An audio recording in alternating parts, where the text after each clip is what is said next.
Eu sou Alice Maria Paiva, sou professora. E assim, a cada dia tem sido mais preocupante, porque a gente só ouve falar de cortes e mais cortes de verba para a educação. Bate até um desespero.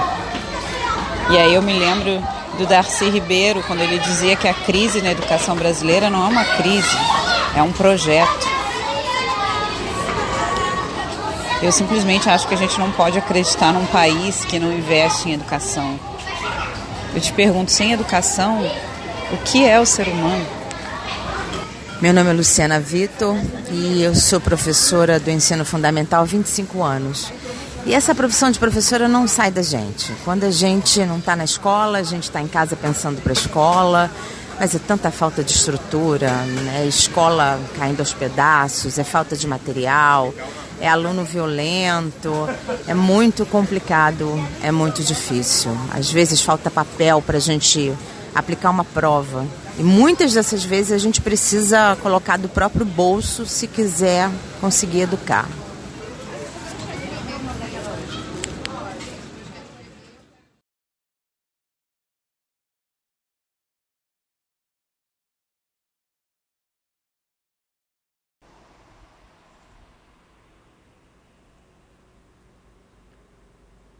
Olá, boa noite.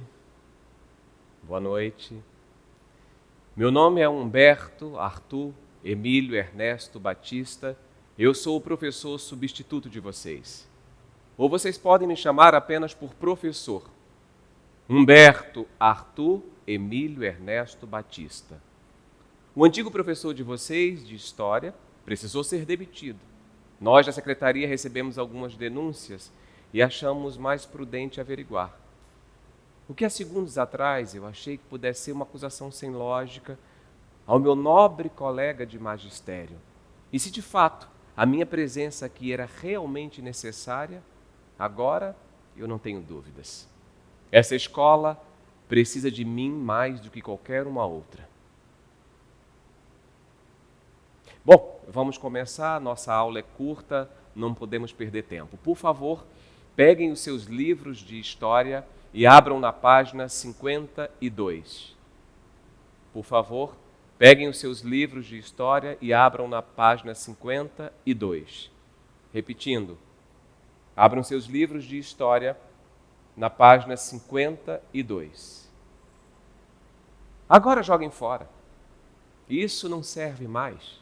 O novo modelo de ensino está reavaliando alguns dados que não convêm para o nosso conhecimento. São dados, digamos assim, um tanto questionáveis e incertos.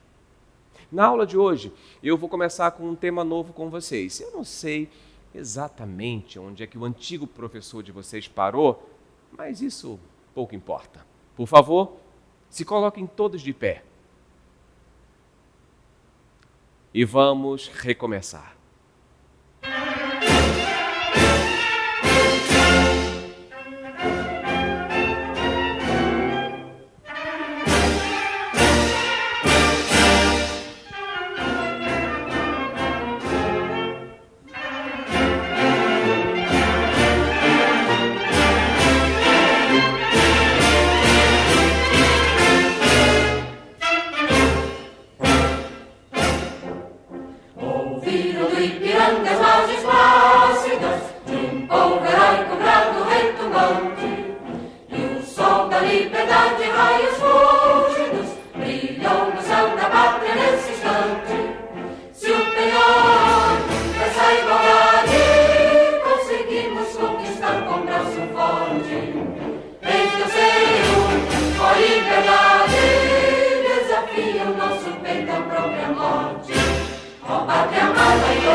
Alguém sabe me dizer alguma coisa sobre este tema? Alguém? A história está aqui para ser recontada, mas sem correntes que influenciem ou desvirtuem o pensamento do cidadão. Sem filosofia, sem sociologia, sem essa baboseira toda. É muito fácil pensar história e direitos humanos quando a gente se prende a apenas um lado dos fatos. E a verdade é, os fatos não estavam corretos. Quando Cabral chega aqui, isso era terra de ninguém. Cheia de índio, índio, índio, mato, mato, mato, índio, índio, índio, mato, mato, mato. Nada com coisa nenhuma. E sejamos francos, o que traz de importante para vocês aprender algo sobre 22 de abril de 1500? Nada. Isso é história factual. É um monte de datas que a gente decora para depois repetir na prova. Se é para decorar, que a gente decore a Bíblia ou a tabuada. Mas vocês vão me perguntar, professor Humberto, Arthur, Emílio, Ernesto, Batista, morreram alguns índios? Morreram. Eles eram escravizados? Sim. Quando não se matavam, sim. E como fica a nossa dívida histórica? Gente, com todo respeito, mas alguns querem que os índios fiquem lá nas suas terras como se fossem animais pré-históricos. Não é pré-histórico, não. Eles são seres humanos, sabem usar um celular. A nossa reparação tem que vir agora. Fazendo com quê? Com que eles abandonem as suas aldeias, venham para as grandes cidades. Em busca de quê? Saúde, educação, trabalho bem remunerado, moradias de qualidade, saneamento básico e o Wi-Fi. Como acontece em todo o país civilizado, como nos Estados Unidos, por exemplo.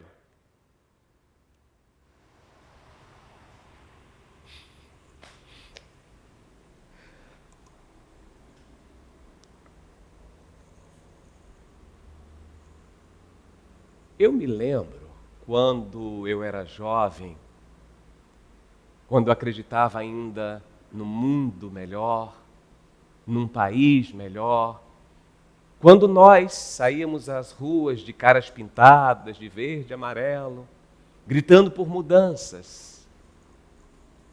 Direta já! Direta já! Direta já! Direta já! Como a gente é idiota, né? Acredita que tudo pode ser diferente, que a gente pode mudar o mundo. Só que na idade de vocês, a gente não tem a cabeça bem formada para algumas coisas. O que de certa forma não é ruim ou errado, mas o jovem ainda não sabe o que é certo ou errado. Não possui inteligência para isso. E eu digo isso de experiência própria. Com o tempo, a gente abandona a tolice e aí sim amadurece. E é nesse momento que a gente percebe qual é o nosso papel no mundo, que é o quê? Lutar pelo nosso país.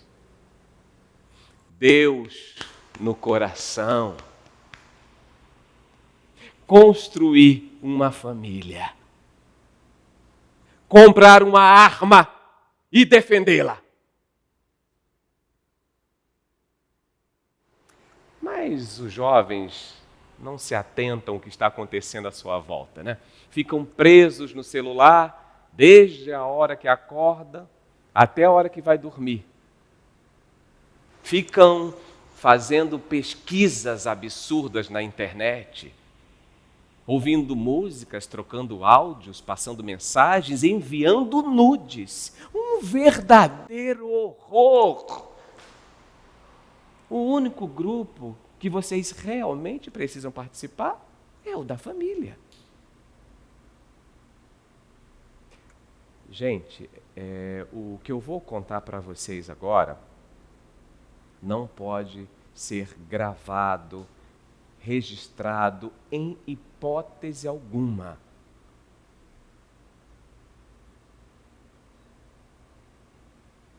Eu já fumei maconha. Eu era jovem, fui levado pelo calor do momento. E naquela época, a gente achava que isso não fazia mal algum. Uma mentira. A maconha é a grande vilã das drogas. A maconha, ela desvirtua a pessoa.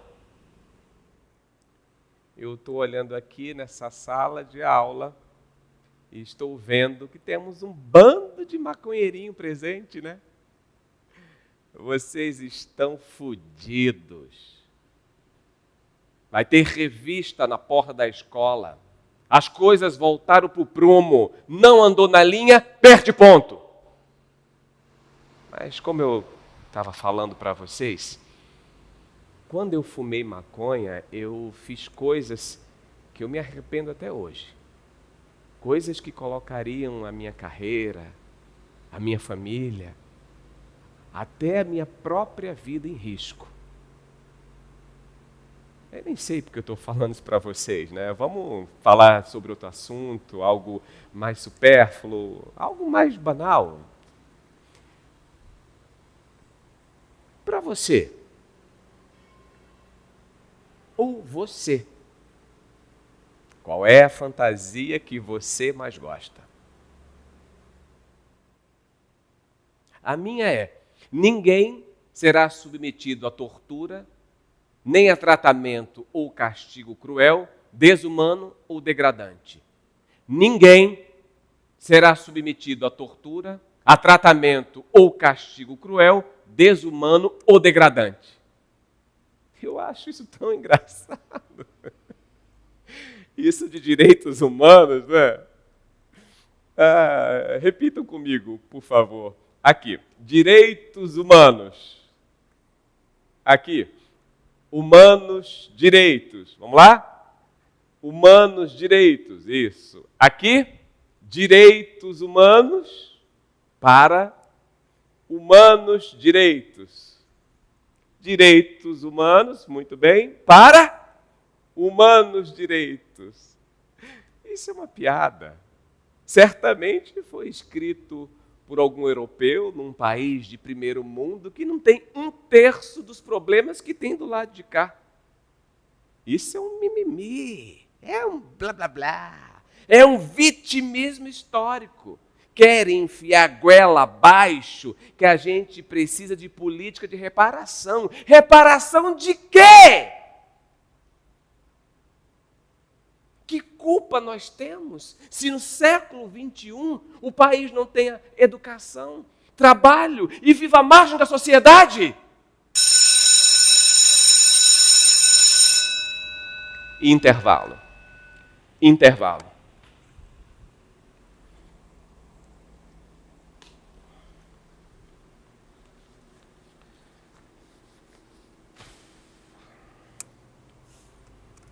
Eu estava olhando aqui na grade de vocês, que vocês tinham que ter aula de República Velha, mas eu vou cortar. Sabem por quê? Porque eu quero. Sem paciência para falar de Primeira República, era Vargas. E também não vou falar sobre Jango Juscelino. Sabem por quê? Porque eu não sei.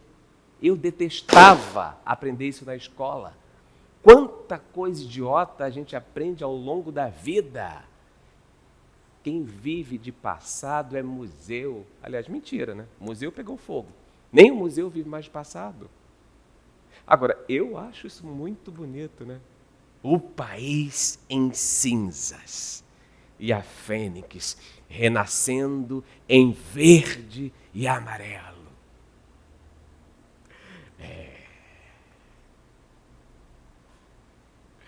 Mas como eu estava falando para vocês, a única parte do currículo de vocês que vocês devem se atentar e que será reformulada com a autorização da nossa Secretaria de Educação é a parte da Revolução de 64. Por favor, repitam comigo. A Revolução de 64. aqui. A Revolução de 64. Mais uma vez, a Revolução de 64. Vocês estavam sendo condicionados, doutrinados a chamar movimentos políticos de golpe. Onde já se viu algum golpe político no Brasil? É muita gente ignorante por excesso de leitura. Isso só faz me questionar a verdadeira importância da sala de aula. Desculpem, é o meu celular. É um Twitter. 140 caracteres, da maneira que deve ser. É um...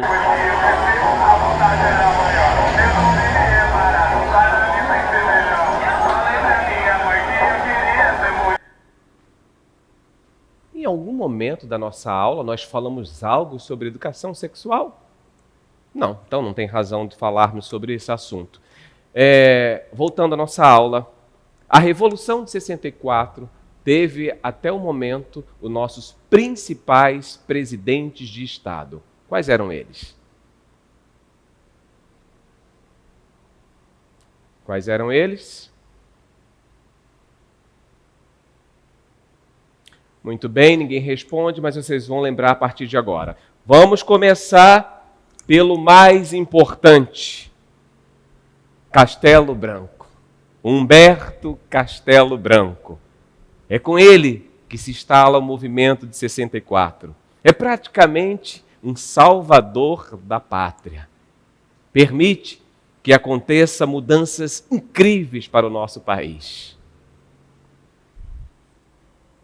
Até que em 67 entra Costa e Silva. Arthur Costa e Silva faz uma das coisas mais importantes para o país durante seu governo, que foi a Constituição de 67. Arthur Costa e Silva buscou institucionalizar e legalizar o regime militar, aumentando o controle do poder executivo sobre o legislativo e judiciário e criando desta forma uma hierarquia constitucional centralizadora, completamente diferente desta bateção de cabeça dos dias de hoje. Mas foi com o Médici, Emílio Garrastazu Médici, que exigiu na sua posse a reabertura do Congresso Nacional em 1969. E as pessoas têm a coragem de dizer que foi um golpe militar. Gente, teve a Transamazônica, a Ponte Rio-Niterói, a hidrelétrica de Itaipu. E se não fosse pelo ditador, nós estaríamos no escuro até hoje. Geisel, Ernesto Geisel, foi um verdadeiro exemplo de nacionalismo durante o seu governo para o país. Patriota de verdade, fez com que a Petrobras fosse 100% estatal. E isso durou até a década de 90. E se tudo continuasse nessa linha, com certeza, hoje, nós seríamos um outro país. Em 15 de março de 1979, assume o nosso último presidente da República, João Batista Figueiredo. Uma lástima, né? Ele era um verdadeiro gentleman. Fez coisas que eu jamais permitiria, como a anistia a presos políticos, com base em atos institucionais, e a volta dos exilados ao Brasil. Tem gente que sabe perdoar, né? Eu não sei. Mas aí vocês vão me perguntar, professor Humberto, Arthur, Emílio, Ernesto, Batista, nós não tivemos muitos problemas durante a Revolução de 64? Tivemos. Muita inflação? Tivemos. Tortura e perseguição aos artistas? Sim. Corrupção e falta de transparência? Sim. Mas nada muito diferente dos dias de hoje.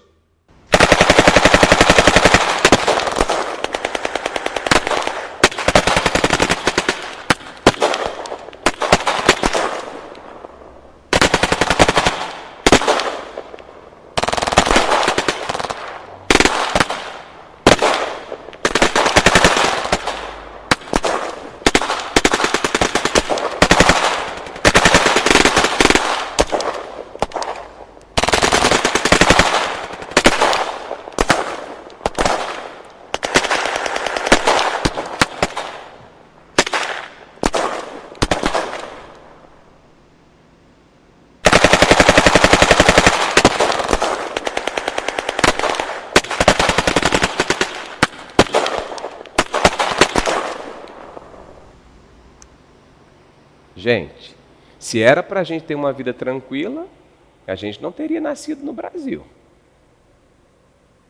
Se a gente nasceu onde nasceu, é porque vai ter que trabalhar muito para sair dessa merda. Sabe o que eu acho mais absurdo nos dias de hoje?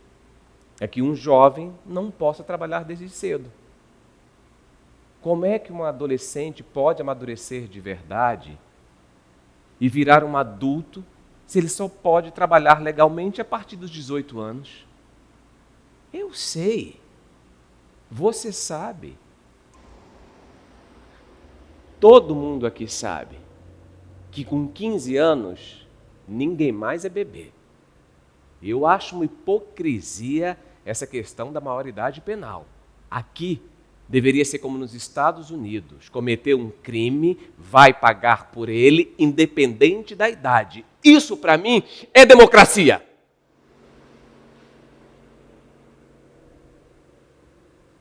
Inclusive, eu estou lembrando uma história que eu li recentemente na internet e que ilustra muito bem o que eu estou querendo contar para vocês. É mais ou menos assim, um garotinho de 4 ou 5 anos, eu não me lembro muito bem a idade dele, mas ele adorava videogames e pediu para o pai um novo PlayStation. O pai dele disse que não, que esses jogos eram muito violentos e que faziam um mal irreparável para as crianças. O garotinho de 4 ou 5 anos, eu não me lembro muito bem, ele perdeu a paciência, pegou a arma do pai e deu um tiro na cabeça dele. Pá!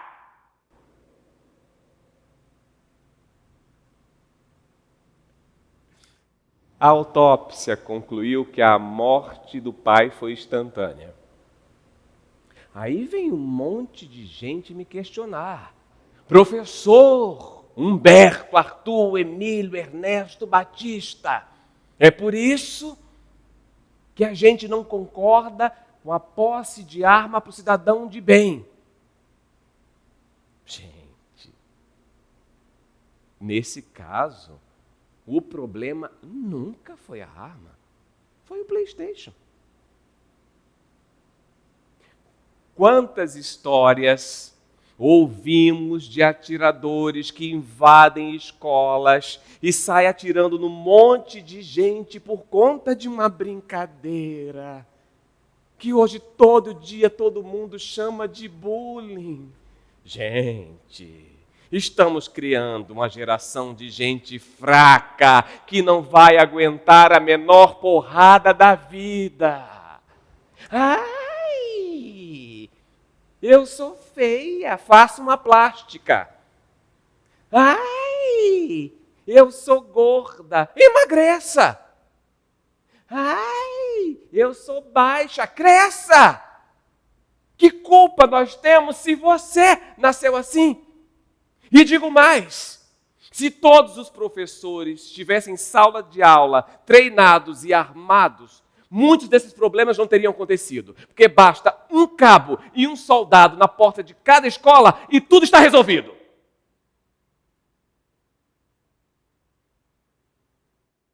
Mas o que eu quero dizer para vocês com essa história é o quê? É o garotinho de 4, 5 anos, não lembro muito bem, ele foi condenado pela morte do pai e foi preso.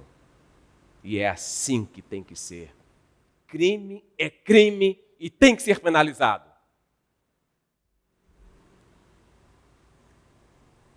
Gente, ficou alguma dúvida sobre o conteúdo que eu passei para vocês até agora? Bom, se sim, procure no Google.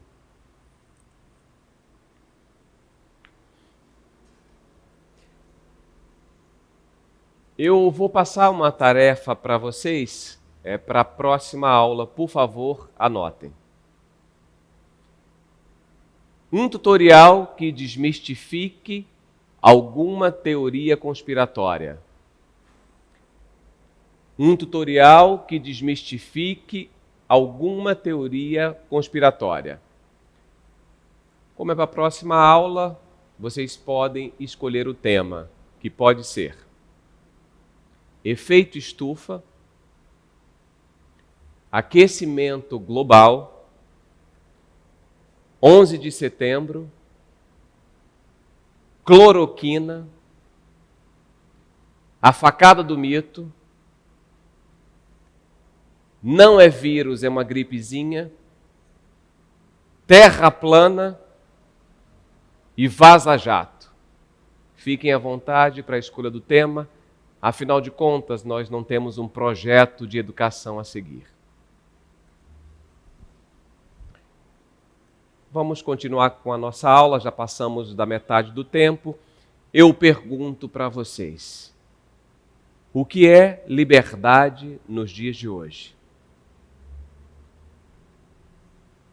O que é liberdade nos dias de hoje? O que é liberdade nos dias de hoje?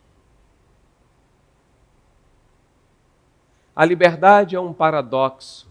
Não se pode pensar no conceito de liberdade sem pensar no próximo. Liberdade você tem na sua casa, na sua cama, no seu quarto, mas nas ruas, nas escolas, impraticável. Pensar no Brasil é pensar numa população de aproximadamente 226 milhões de habitantes, com realidades completamente distintas umas das outras. E o que te faz pensar que a liberdade que você tem é a mesma que se aplica ao seu colega? Olhe para você, para o seu corpo, para o tom da sua pele e me diga se tudo que nós acabamos de discutir acerca de liberdade se aplica a todos que estão aqui nessa sala de aula. Liberdade para sair nas ruas e voltar a hora que eu quiser? Liberdade para não usar máscara? Liberdade para transar com quem eu quiser? Não. A liberdade é uma utopia. E esse conceito de liberdade só se aplica ao cidadão de bem, ao cidadão comum. E é esse cidadão que você tem que lutar para ser. E não lutar contra ele. Muitos desvirtuam das nossas melhores intenções a todo momento. Nos idealizavam como incompetentes, tolos. A nossa incompetência nos trouxe até aqui. E sabe o que eu acho mais interessante disso tudo? É que eu não preciso me apegar a nada para dizer o que eu penso. Sim, o que eu penso. Eu não precisei de um diploma para isso. Agora me diga, se você não se sente mais confortável para dizer o que pensa. Estava tudo dentro de você. Inquieto, magoado, reprimido, repleto de rancor. Você não é muito diferente de mim.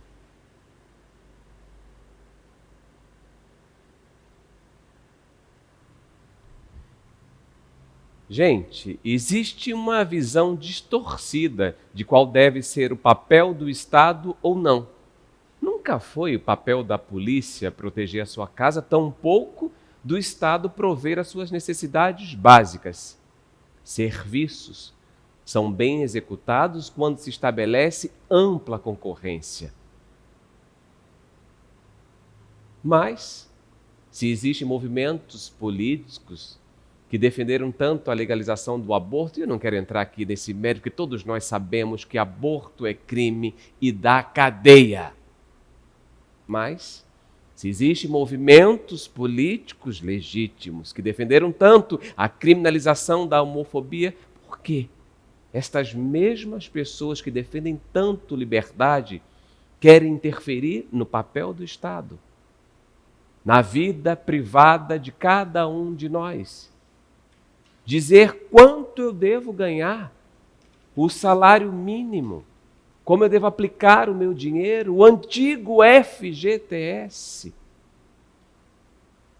Eu tenho o direito de pagar quanto eu quiser pelos serviços de um empregado e ele aceitar sem nos pautarmos em leis. As leis trabalhistas eram isso, serviam para empacar a economia. E todos nós sabemos que é o estado mínimo que faz um país crescer. Todos nós pagamos impostos abusivos ao longo das nossas vidas e usaram como desculpas que era para diminuir a desigualdade social. Uma mentira. Você viu isso acontecer em algum momento da sua vida? Claro que não. Quem tinha uma Ferrari, continuou tendo uma Ferrari. Mas quem era mendigo, continuou sendo mendigo. E você continuou pagando imposto por algo que nunca vai usufruir. Eu sou a favor que a pessoa tenha a liberdade que quiser. Se ela quiser, ir ali, cortar uma mão, vá lá, pá, e corta. Se ela quiser ir ali se matar, vá lá, pá, se mata. Se quiser ali tatuar sua cara inteira, vá lá, tatue. Quer casar com um homem, com mulher, com quer que seja, case. A vida é sua, estrague-a como quiser.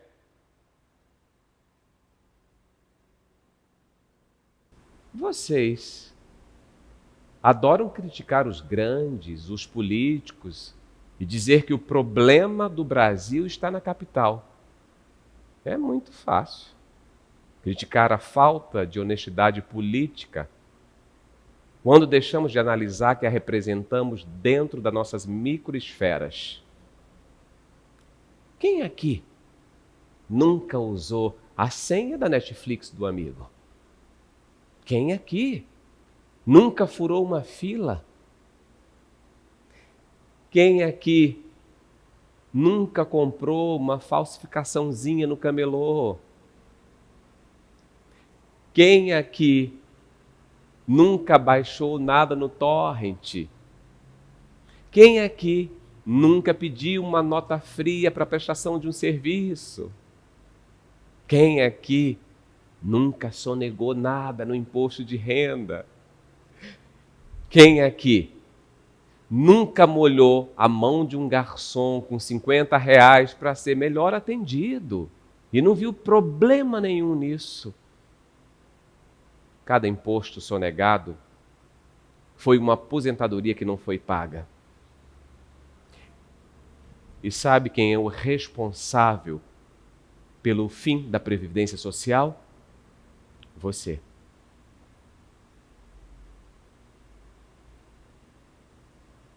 Gastamos tempo e dinheiro demais com educação para vocês simplesmente pensarem que podia dizer o que quiser. Ensino superior para quê? Serviu para alguma coisa? Todo o dinheiro investido em educação no nosso país foi completamente distorcido. Quem usava a faculdade pública era exatamente quem saía bem formado de cursos privados, caros. Mas quem sustentava a universidade pública? Era exatamente quem não podia pagar. Era o pobre, o empregado, a doméstica. Então, para quê? Para que ter gasto tanto dinheiro em educação ao longo desses anos Se quem precisava de fato usufruir das universidades públicas não podia. Inventaram como desculpas as cotas, dizendo que ia minimizar a desigualdade social. Uma mentira! Foi uma forma de enraizar esse disparate socioeconômico ao ponto de quê? De dizer que quem podia utilizar a faculdade pública era 10, 20% de pobres, pretos e índios. Vai lá e me diz se tem índio cursando medicina. Vai lá, vai, me diz se tem pobre cursando engenharia. Quem fez foi o filho do rico. E sabe por quê? Porque podia estudar de manhã, à tarde, à noite. O pobre não, o pobre tem que trabalhar. E se der tempo, faz um cursinho aí de meio período, de uma das áreas que não tem menor relevância para a sociedade, como ciências humanas, faculdade de arte. O que é arte? Mas vocês vão me questionar, né? Professor Humberto Arthur Emílio Ernesto Batista. Eu mesmo tenho muitos colegas de origem humilde que se formaram em universidade pública. É mesmo? Então vai lá e me diz qual é a percentagem, se não é ínfima, se comparada aos milhões que foram gastos em educação ao longo desses anos.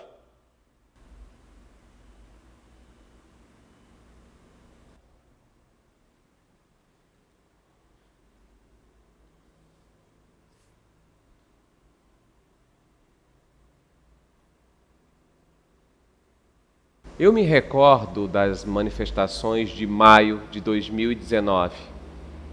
Primeiro maio, depois junho, até a greve de agosto. Ficou conhecido como o Movimento dos Idiotas Úteis. Foi um corte gradativo até que, por fim, acabaram com todas as universidades públicas.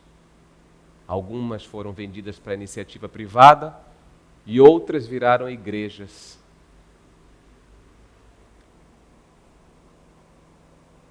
O fim da universidade pública não foi uma perda. A universidade privada, sim, foi um ganho. Hoje, uma bolsa de estudos faz todo sentido. Você ganha por mérito próprio, não é mais uma cota, uma esmola. Ninguém aqui gosta de receber esmolas. Nem o mendigo gosta de receber esmolas. Hoje, formamos menos pessoas, mas a qualidade é infinitamente melhor de quem sai formado. Com isso, temos cidadãos mais atuantes, como no auge da Revolução de 64. Mas se estamos aqui é para fazer algumas reparações. Sim, algumas reparações são necessárias. Hoje, com investimento maior em segurança pessoal e em leis mais rígidas, temos um país melhor. A pena de morte, por exemplo, é algo justo em países civilizados como nos Estados Unidos, por exemplo. Eu penso que o Brasil está no caminho certo. O país já não comportava tanta gente presa. Era uma verdadeira fábrica de criar criminosos. Era necessário leis que legitimassem o extermínio dessas pessoas. Afinal de contas, elas servem para quê? Se estavam presas é porque não servem para nada. Mas aí, vocês vão me questionar. Professor, podem morrer inocentes. Inocentes morrem a todo momento, em todo lugar do mundo. E ninguém aqui vai ser encarcerado por carregar um vidro de pinho-sol. Mas aí vocês vão me perguntar: professor Humberto, Arthur, vocês não vão me perguntar mais nada. O lugar de fala de vocês acabou. Vocês vão apenas ouvir! As vozes dissonantes aqui e em todo lugar do Brasil serão caladas!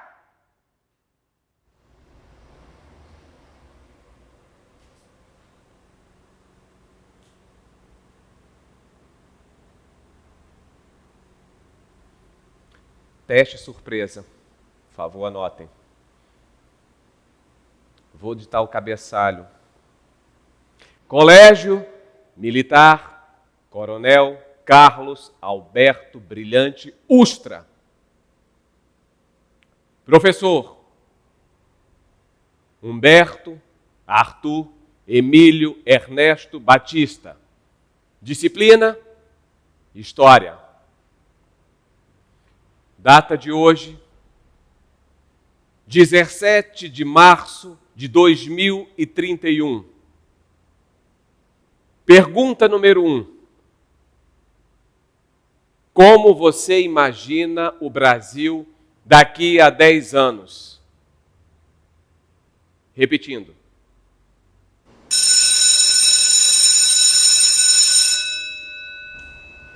O nosso tempo acabou.